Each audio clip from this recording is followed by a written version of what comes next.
बिस्मिल्लाहिर्रहमानिर्रहीम।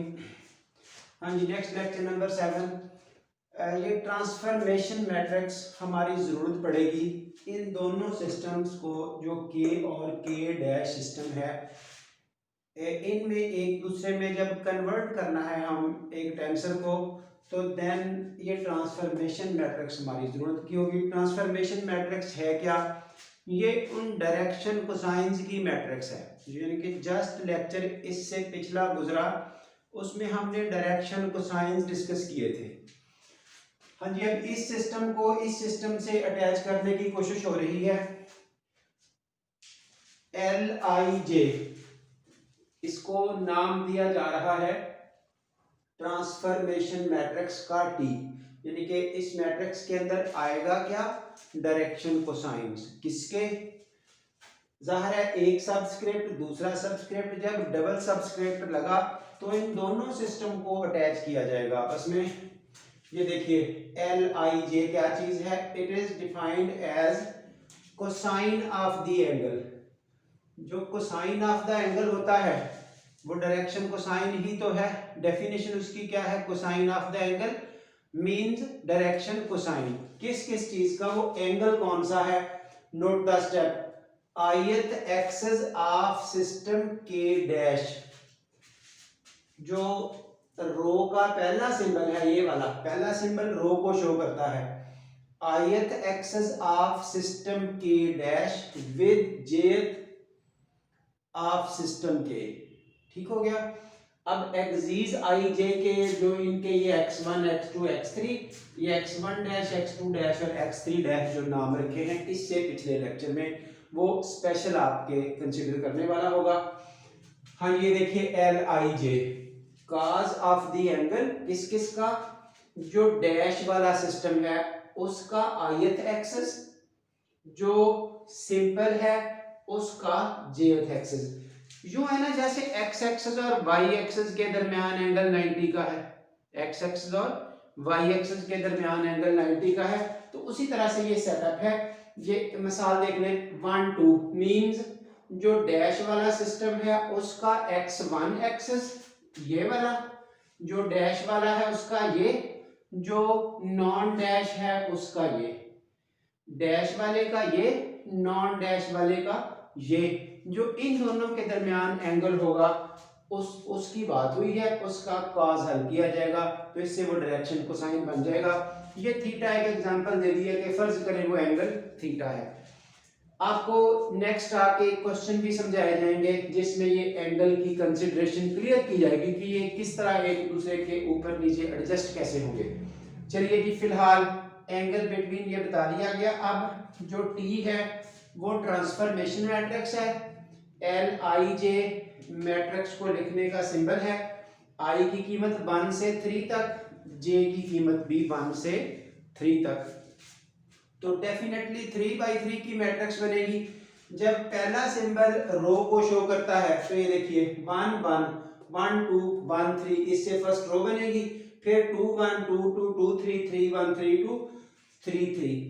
ये हो गई आपकी ट्रांसफॉर्मेशन मैट्रिक्स। अब हम इससे कुछ आइडियाज बना रहे हैं, कुछ फर्दर सेटअप्स बनाए जा रहे हैं। इसको बोल रहे हैं ट्रांसफॉर्मेशन मैट्रिक्स। याद रहे ये डायरेक्शन कोसाइंस की मैट्रिक्स है दो सिस्टम्स की। डायरेक्शन कोसाइन क्या है? Cause of the angle. Angle कौन सा लिया जाएगा? आयत एक्सेस ऑफ के डैश विद जेथ एक्सेस ऑफ के। ठीक हो गया। चलिए जी, ये ट्रांसफॉर्मेशन, ये टर्म आ रही है ट्रांसपोज ऑफ ए मैट्रिक्स। तो हर कोई जानता है ट्रांसपोज क्या होता है? मैट्रिक्स की रोज को कॉलम्स में चेंज करना। जाहिर है जब रोज को कॉलम्स में चेंज करेंगे तो टी तो नाम पहले ही लिख लिया, उसके ऊपर टी नहीं डाला जा रहा, ये डैश लिखा गया। असल में ये दोनों सिस्टम एक दूसरे से, एक सिंपल वाला एक डैश वाला, ये वही कन्वर्ट होने हैं। ठीक है, इसलिए वो ट्रांसपोज का नाम भी टी डैश रख दिया। अब क्या है? एल जे आई, रो कॉलम बन गए, कॉलम रोज बन गई, ये मैट्रिक्स आ गई। उसके बाद जब हम इन दोनों मैट्रिसेस को मल्टीप्लाई करेंगे, आप ये खुद काम करके देख लें। इस पेज नंबर 402 पर ये सारा कुछ सॉल्व करके दिया गया है बुक पर।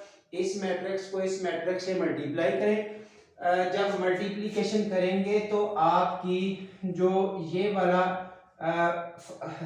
L11 का स्क्वायर, L22 का स्क्वायर, L33 का स्क्वायर जो डायगोनल है वो इस तरह का बन जाएगा। जब ये सेम नंबर होंगे तो डायरेक्शन कोसाइन का मतलब अपने आप से एंगल cos ऑफ 0 1 होता जाएगा, इसलिए ये कॉलम जो मेन डायगोनल है वो 1 1 हो जाएगा। जब आपका इधर आएगा 1 2, 1 2 मींस दोनों के दरमियान एंगल अब 90 का लिया जाएगा, एक एक्सिस और दूसरे एक्सिस के दरमियान L12, तो वो cos 90 0 होता जाएगा। इसलिए जब इसको इससे मल्टीप्लाई करेंगे तो आपको डायगोनल में ये चीजें मिलेगी। सो डायगोनल 1 आएगा, बाकी आएंगे जीरोस। तो ये डेल्टा आई जे कर्नेकर डेल्टा भी यही होता है। अब आई की कीमत 1 2 3 जब लगाएंगे तो आपको क्या स्ट्रक्चर मिलेगा, delta 1 1, delta 2 2, delta 3 3, delta 1 2, delta 1 3। अब समझ आ रही है ना। तो जहां ये डेल्टास के सबस्क्रिप्ट एक जैसे होते हैं वहां वंस, अदर्स में वो जीरो, यानी कि ये मुख्तलिफ नाम आपके सामने आ रहे हैं। ऐसे लिखें, ऐसे लिखें, I3 लिखें। उसके बाद एक बात ये मजीद समझने वाली है, ऑर्थोगोनैलिटी का आर्टिकल भी यूजेबल होगा।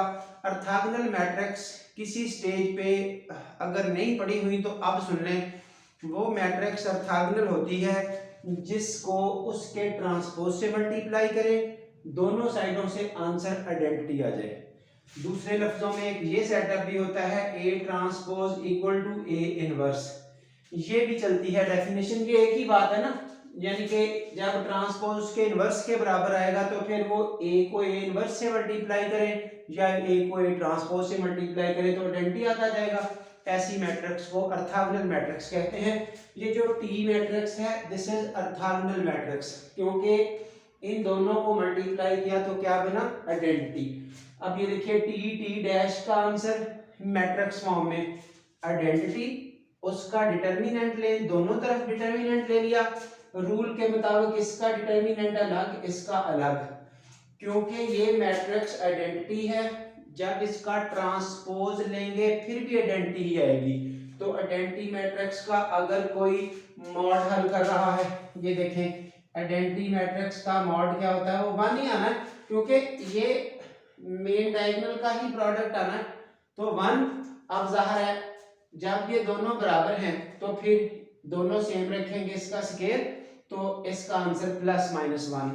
अब डिटर्मिनेंट प्लस माइनस 1 से क्या एडवांटेज लिया जा रहा है, अगर T डैश यानी कि मैट्रिक्स हो ऑर्थोगोनल, उसके बाद T का डिटर्मिनेंट मैट्रिक्स ट्रांसफॉर्मेशन वाली का हो 1, तो उसको प्रॉपर ट्रांसफॉर्मेशन कहते हैं।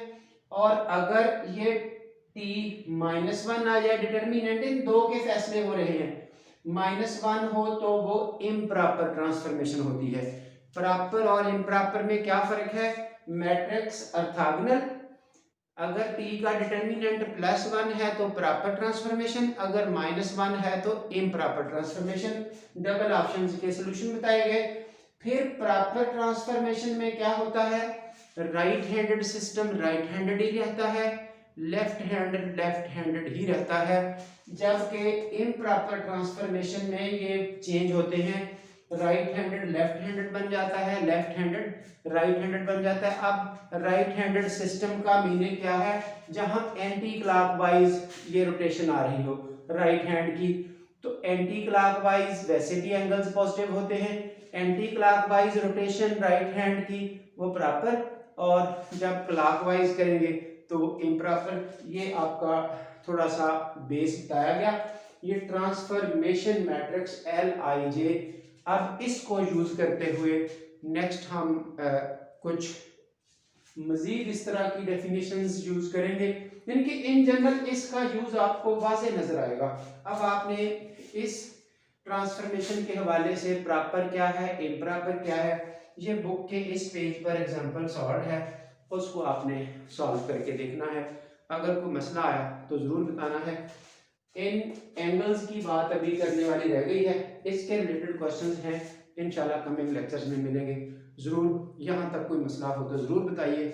अगर सब ठीक है तो फिर हमारे चैनल को भी आगे प्रमोट करें और वीडियोज़ को लाइक करें, दोस्तों में शेयर करें। Thank you very much.